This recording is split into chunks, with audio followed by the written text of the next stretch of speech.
Assalamualaikum warahmatullahi wabarakatuh.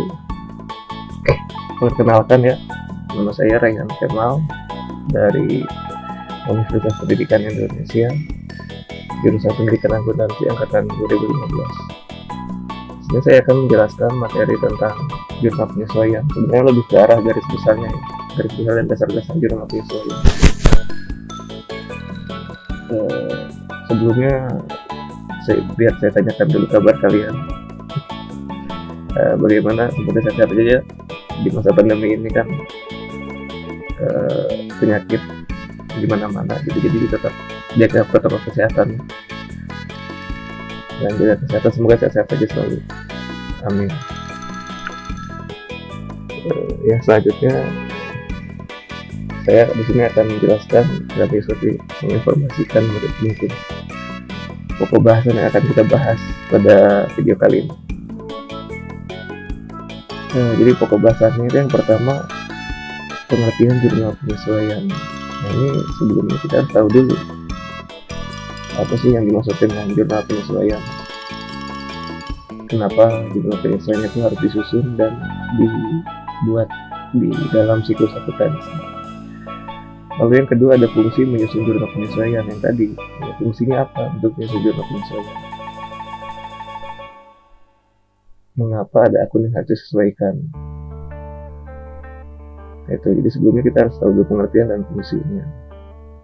Lalu ada juga jenis-jenis akun yang memerlukan penyesuaian. Jadi nggak semua akun yang perlu disesuaikan. Jadi ada jenis-jenisnya. Nanti akan saya jelaskan di video kali ini. Lalu yang keempat, ada macam ayat jurnal penyesuaian dan contoh kasus penyesuaian. Nanti ada ayat-ayatnya. Jadi jenis akun ini ayatnya apa, jenis akun ini ayatnya apa, nanti akan saya tunjukkan di video kali ini. Lalu yang terakhir ada soal latihannya. Ya semoga aja nggak di skip dan kalian kerjakan sendiri.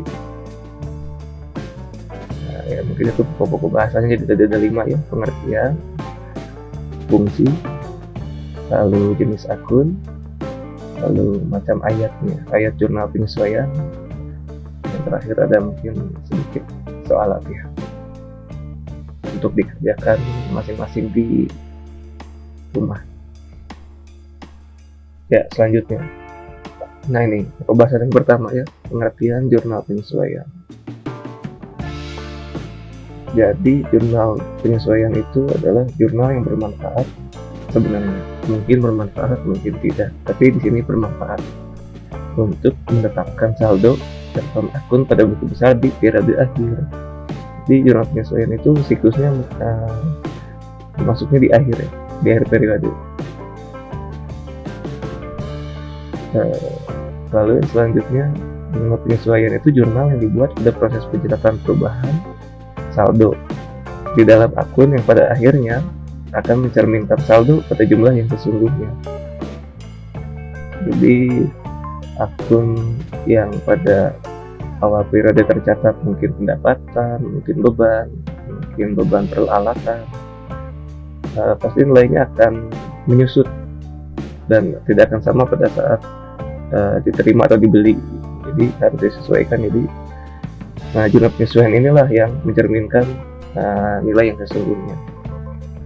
Lalu ada ayat jurnal penyesuaian, merupakan jurnal yang dibuat untuk proses mencatat perubahan saldo pada beberapa akun. Tujuannya, balik lagi, agar saldo menunjukkan jumlah yang sesungguhnya.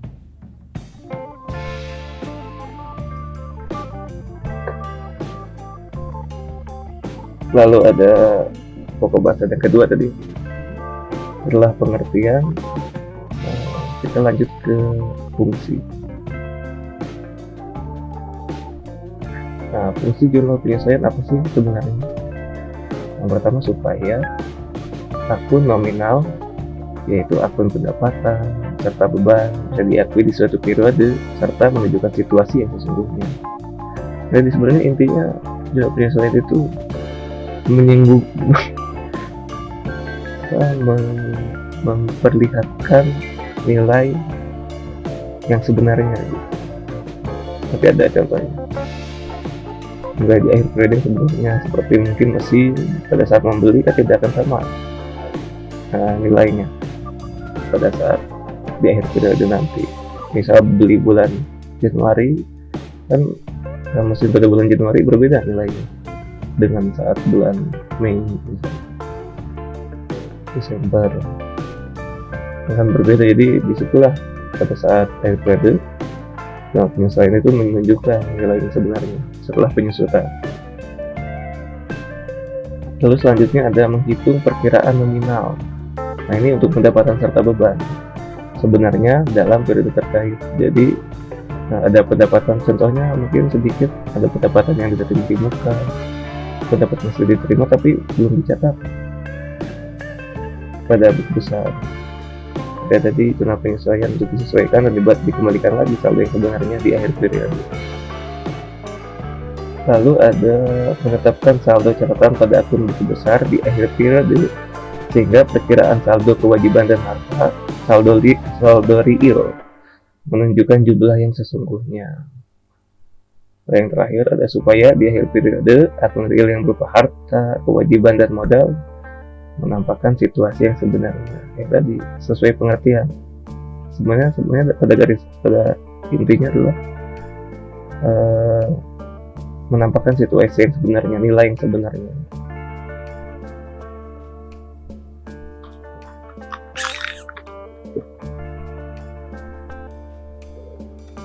Nah, tadi di pokok bahasan kita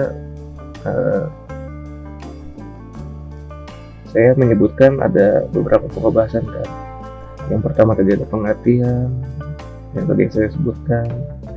Lalu ada fungsi jurnal penyesuaiannya, yang sebenarnya berkesinambungan antara pengertian dan jenis dan fungsi jurnal penyesuaian. Nah, ini jenis akun. Nah, ini baru jenis akun yang memerlukan penyesuaian. Jadi akun apa aja sih yang memerlukan penyesuaian? Jenis akun apa saja sih yang memerlukan penyesuaian sebenarnya? Yang pertama itu ada beban dibayar di muka atau prepaid expense. Beban dibayar di muka itu beban yang kita keluarkan kasnya, uangnya. Lalu pendapatan diterima di muka, pendapatan yang diterima di muka, jadi belum dicatat sebagai pendapatan, namun pendapatannya sudah diterima pada duluan di muka. Lalu pendapatan yang masih harus diterima itu pendapatan yang sudah tercatat namun kasnya itu belum diterima atau belum dicatat di buku besar. Lalu beban yang masih harus dibayar atau accrued expense. Kalau tadi sekali lagi, beban dibayar di muka itu adalah prepaid expense, pendapatan diterima di muka itu unearned revenue, pendapatan yang masih harus diterima accrued revenue, dan beban yang harus dibayar atau accrued expense. Jadi kita di video kali ini saya sudah menjelaskan tentang pengertiannya, jurnal penyesuaian, lalu fungsi jurnal penyesuaian, lalu ada jenis akun yang memerlukan penyesuaian. Nah, apa saja sih jenis akun yang memerlukan penyesuaian? Nah, ini selanjutnya adalah macam ayat jurnal penyesuaian. Ini ayat-ayat yang tadi jenis-jenis akunnya yang ada 4 ini, beban dibayar di muka, pendapatan diterima di muka, pendapatan yang masih harus diterima, dan beban yang masih harus dibayar. Nah, ini ayat-ayatnya. Ini contohnya, untuk nominalnya mungkin tergantung kasusnya, tergantung kasus di buku besar. Ini mungkin hanya sekedar contoh. Yang perlu diperhatikan di sini adalah akun-akunnya. Akun-akunnya, nah, ini beban terutang, berarti beban yang masih harus diterima ya. Contohnya beban gaji di sini untuk kasusnya. Nah, pada tanggal 31 Desember akhir periode, yang dicatat sebagai akun debit adalah beban gaji dan dikredit terhadap utang gaji. Jadi beban gaji di debit dan utang gaji di kredit. Lalu pendapatan yang masih harus diterima. Nah, tadi jenis akun yang pendapatan yang masih harus diterima itu contohnya di sini adalah jasa, piutang, dan pendapatan jasa. Nah, pada tanggal 27 Desember pada jurnal penyesuaian dicatat piutang jasa sebagai ditempatkan di sebelah debit. dan untuk di kreditnya adalah pendapatan biasa. Untuk nominalnya mungkin balik lagi tadi, tergantung kasus di buku besar ya, ini hanya sekedar contoh saja. Lalu selanjutnya ada penyusunan aktiva. Nah ini yang tadi mesin, gedung, kendaraan, penyusunan harta ya, dan harta. Nah di sini pada tanggal 31 Desember akhir periode pada jurnal penyesuaian beban penyusunan kendaraan berada di posisi debit dan terhadap akumulasi penyusunan kendaraan di posisi kredit dengan nominal 2.500.000. Lalu ada pemakaian perlengkapan yang tadi mungkin lebih ke harta yang peralatan mungkin, atau yang menyusut. Kalau sekarang itu perlengkapan yang habis, barang yang habis. Di sini contohnya perlengkapan kantor ya. Pada tanggal 31 Desember pada jurnal penyesuaian tercatat beban perlengkapan kantor di posisi debit dengan nominal 12.500.000 dan perlengkapan kantor yang terhadap perlengkapan kantor di posisi kredit dengan nominal 12.500.000. Ini selanjutnya ada beban dibayar di muka. Beban dibayar di muka ini ada dua ya. Yang pertama dicatat sebagai harta, yang kedua dicatat sebagai beban. Nah, yang untuk yang pertama saya akan menjelaskan tentang beban dibayar di muka dicatat sebagai harta. Pada awal periode, pada tanggal 1 April, di buku besar tercatat asuransi dibayar di muka di posisi debit dengan nominal 3.600.000 dan kas 3.600.000 di posisi kredit. Untuk di akhir periode pada jurnal penyesuaian pada tanggal 31 Desember, nilai nominalnya sudah berubah, nilai keseluruhannya sudah berubah, karena sudah kas sudah dikeluarkan, sudah dibayarkan bebannya. Pada tanggal 31 Desember pada jurnal penyesuaian beban asuransi tercatat sebagai debit dengan nominal 2.700.000 dan asuransi dibayar di muka di posisi kredit sama dengan nominal 2.700.000.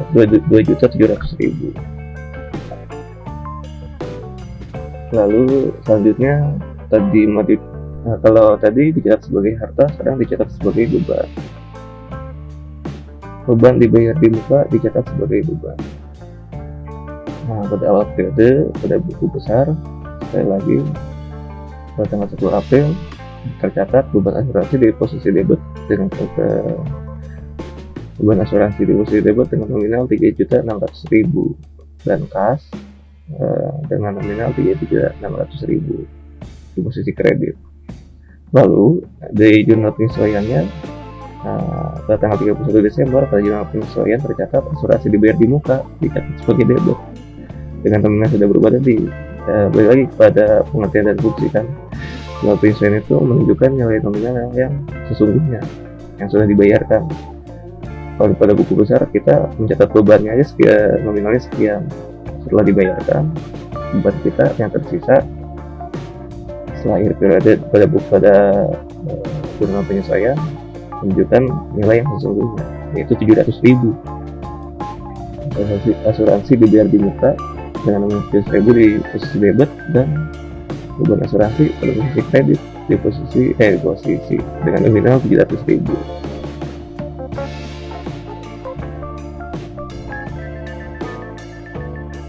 Lalu di sini ada sekarang selanjutnya adalah pendapatan diterima di muka dicatat sebagai utang. Nah ini juga ada dua, pendapatan diterima di muka. Yang pertama dicatat sebagai utang, yang kedua dicatat sebagai pendapatan.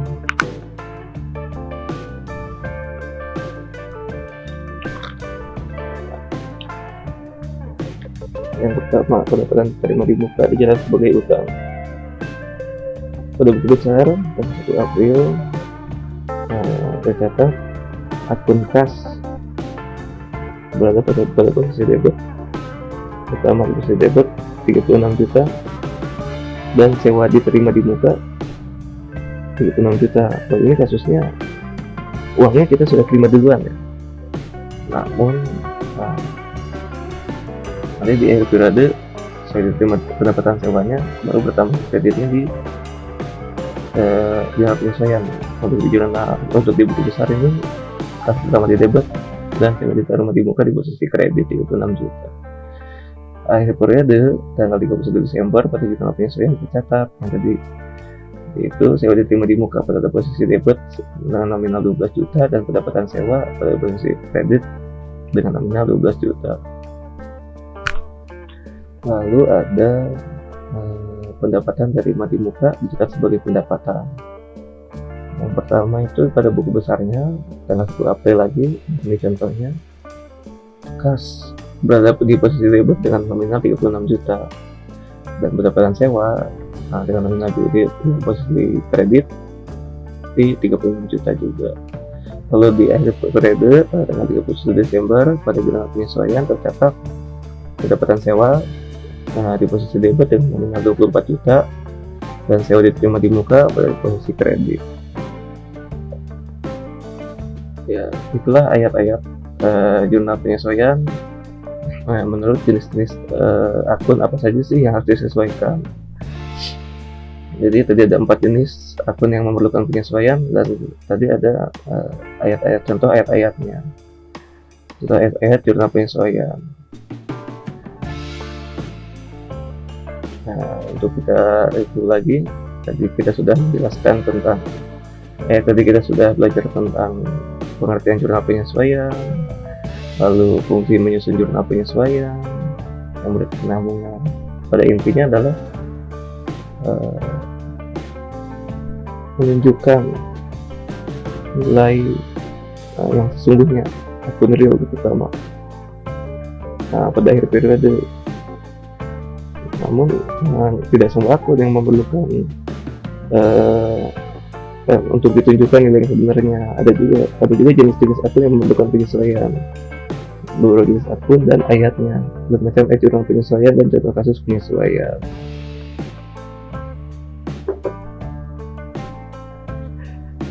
Lalu sekali lagi ya, pengertian jurnal penyesuaian, yaitu jurnal yang bermanfaat untuk menekan saldo catatan akun pada buku besar.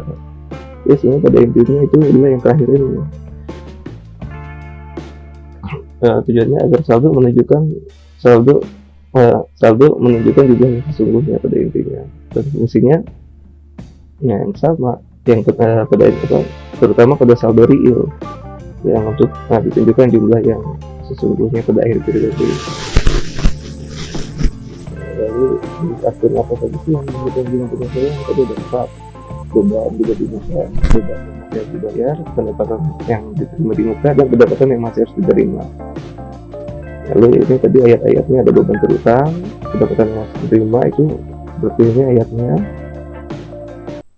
Lalu ada penyesuaian aktiva, pemakaian perlengkapan, lalu ada beban dibayar di muka dicatat sebagai harta, lalu ada macam ayat jurnal penyesuaian dicatat sebagai beban, lalu pendapatan diterima di muka juga dicatat sebagai utang, dan pendapatan diterima di muka dicatat sebagai pendapatan.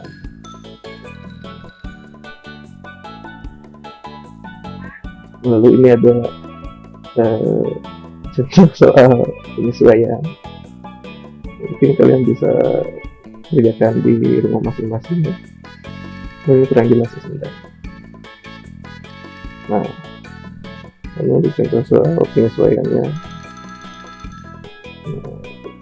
asupan soal penyesuaian itu kalian kerjakan di rumah. Belajar hanya dengan dari satu sumber ya. Selain dari sumber saya mungkin banyak lagi sumber lainnya, mungkin kalian bisa pelajari yang lebih mendalam dan lebih dimengerti dari situ yang lain. Mungkin kalau dari saya hanya garis besar dan dasar-dasarnya saja.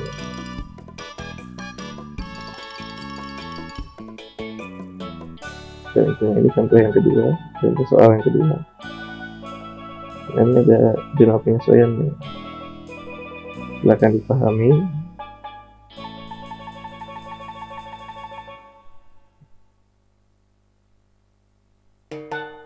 Silakan kalian kerjakan soal-soal tersebut di rumah sekali lagi dengan tidak, untuk yang kedua ini dengan tidak melihat yang ini, tidak melihat jawaban jurnal penyesuaian. Mungkin saja. Silakan kerjakan masing-masing di rumah.